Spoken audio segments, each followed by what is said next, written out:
Baseball 101 with Coach Maiden. We're on the road in Orlando, Florida. Christmas tournament.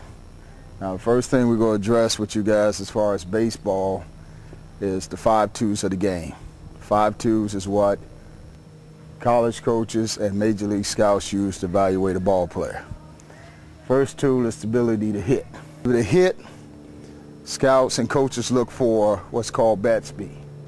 Bat speed is what determines how quick the barrel of the bat gets through the strike zone, which tells a coach or a scout if you can hit upper velocity pitching.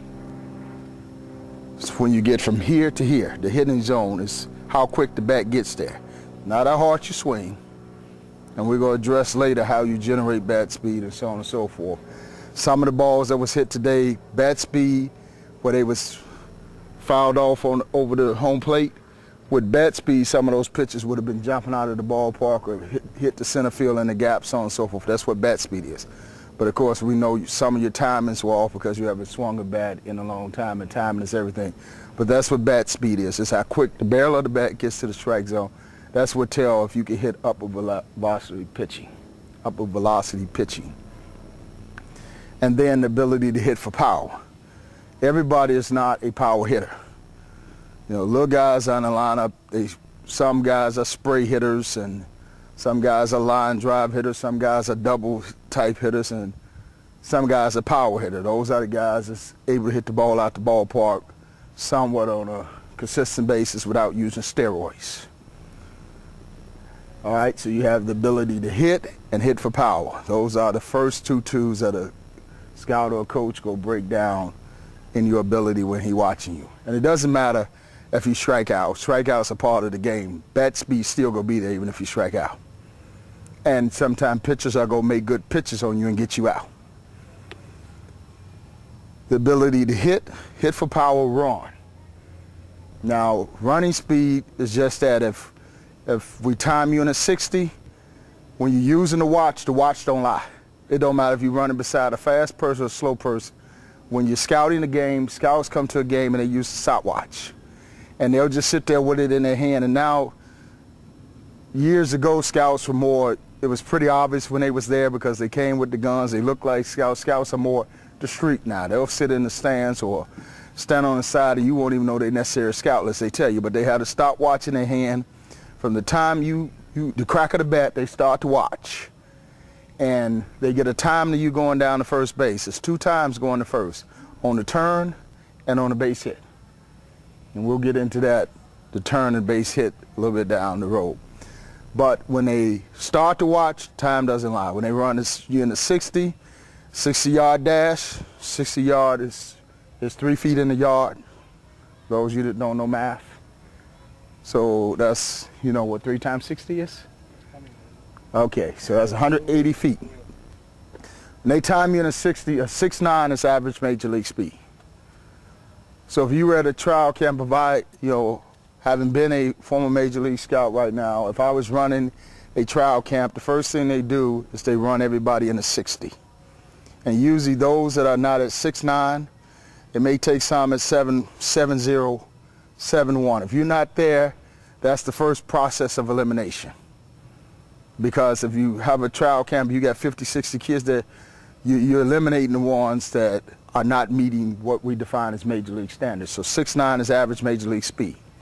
Now, on the other hand, what position you play dictates you being able to be slower. Catchers, you can be slower. First and third, you can be slower. Slower speeds. You can have a 7'2", 7'3", 7'4", but those are also positions that they expect to get some pop out of your bat. First and third on the big league level, you got to have some pop in your bat. Catching, 20 years ago in the Johnny Bench era, so on and so forth, catching used to be a defensive position. I'm sorry, offensive position, where you had catchers hitting 20 home runs a year. Of course, now you got guys hitting 40, 50 home runs a year, but back in the day, that wasn't heard of. You got 20 home runs out of a guy in a major league season. That was a career season. Now catching's gone to more of a defensive position. Good receivers that can receive, they know how to call a game and keep hitters off balance. And again, we're going to get into that part too. So catching is going to a defensive position. First and third is a power position. You got to have some pop in your bat. At first base, you got to have a glove. You got to be a defensive specialist over there, because from the college level on, anywhere around first base, the first baseman has to be able to field that ball. Because on the next level, shortstop is the most demanding position on the infield. Quick hands, quick feet. All they do is get the ball, get rid of it. Anywhere around there, that first baseman has to be able to pick that ball on the next level. Third base, you got to have arm strength at third base. You got to have some range at third base so you play on the next level. You have to be able to. So when you take in speed, the 6'9" usually is the borderline of where you define if a kid is fast or not. Now, speed alone will not necessarily get you to the next level, but speed is one of the keys. So you have the ability to hit for power, field, run, and throw. Fielding, again, quick hands, quick feet. When we hit those ground balls yesterday, it didn't take me seeing you guys play in a game, seeing you guys practice for 2 hours to tell if you had some talent and ability. Scout or coach will hit one ball to you to your left, one to your right, one up to right at you, which is called a body control play, where you got to come in off balance and barehanded to pick it up, and they look at your footwork and tell if you possess the tools they're looking for. So basically, I can hit you 5 balls and tell if you're in the ballpark. It's a process of elimination to the next level. So to find out if you're in a ballpark, that didn't say if you're where you need to be. It just tells me if this kid is worth venturing farther. I mean, y'all seen some kids. Y'all play baseball. Y'all seen some kids can't even throw a ball from short to first. And then you look at arm strength at the same time. You know, you look at if the throws are on the line, if they're making good, strong throws across the first base. If you ever go to a Major League trial camp, they put all infielders at shortstop in the hole. Left, right, middle. They're looking at arm strength. You can evaluate from shortstop because that's the longest throw on the infield in the hole at shortstop. In the big leagues, I should say. That's the longest throw in the hole at short. So you evaluate his arm strength, how strong he gets the ball over there. Then you can evaluate if he has a second baseman arm from there. You can evaluate if he has a third base arm from there when you have him throwing it across the field at shortstop. And then you take, when you're looking at arm strength, you evaluate the arm of a ball player too. Because when you're looking at a 15, 16-year-old or younger,